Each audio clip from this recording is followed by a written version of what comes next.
পরিবারের দায়িত্বের চাপকে ছেলেদের প্রেম কম সময় দিতে বাধ্য করে? আমি তো মনে করি যে দায়িত্ববান কোনো ছেলে বা ক্যারিয়ারিস্টিক কোনো ছেলে প্রেম করতেই পারে না। যেগুলো প্রেমিক চেনো মার্কেটে প্রত্যেকটা বেকার। প্রেমিক হওয়ার প্রধান শর্ত হচ্ছে বেশি করে সময় দেওয়া লাগে।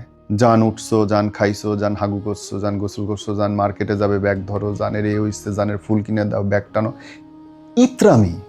এই কাজগুলো যেসব জানরা করে সেগুলো অ্যাকচুয়ালি জানোয়ার শ্রেণীর।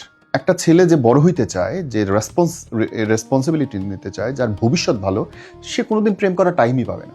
তুমি বলবা যে স্টুডেন্টদের আবার সময় অসুবিধা, আর স্টুডেন্টদের তো আরও বেশি সময় কম, কারণ তার 2টা-3টা পর্যন্ত ক্লাস থেকে ফিরে এসে সে গোসল খাওয়া দাওয়া করার পরে সে যদি ঘুমায় বা জানের সাথে ফোনে পুরুতি করে বা সন্ধ্যার পরে গিয়ে আড্ডা মারে বা রাত্রেবেলায় গিয়ে গার্লফ্রেন্ডের সঙ্গে কথা বলে, ওই ছেলে বিয়ে করে তুমি জীবনে সুখ হইতে পারবে না।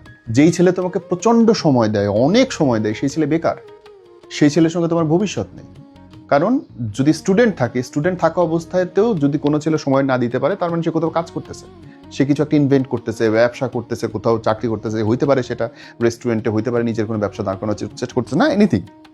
যেই ছেলে ক্যারিয়ারিস্টিক এবং বিবাহযোগ্য ছেলে, তারা কোনোদিন প্রেম করার সময় পায় না।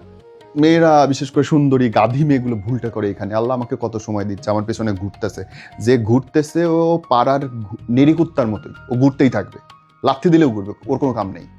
যার কাজ আছে, যে বিবাহযোগ্য ছেলে, তুমি উল্টা তার পেছনে ঘুরবা। ব্যাপারটা এরকম হইতে হবে যে না, আসলে সে সময় পাচ্ছে না, তুমি দেখবে যে সে সময় পাচ্ছে না।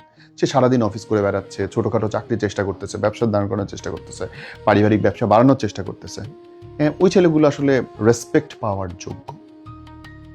আর যারা প্রেম করে বেড়ায়, সরি ফর মাই ল্যাঙ্গুয়েজ, ওরা আজ আছে তোমার কাছে, পরশুদিন আরেকজনের কাছে।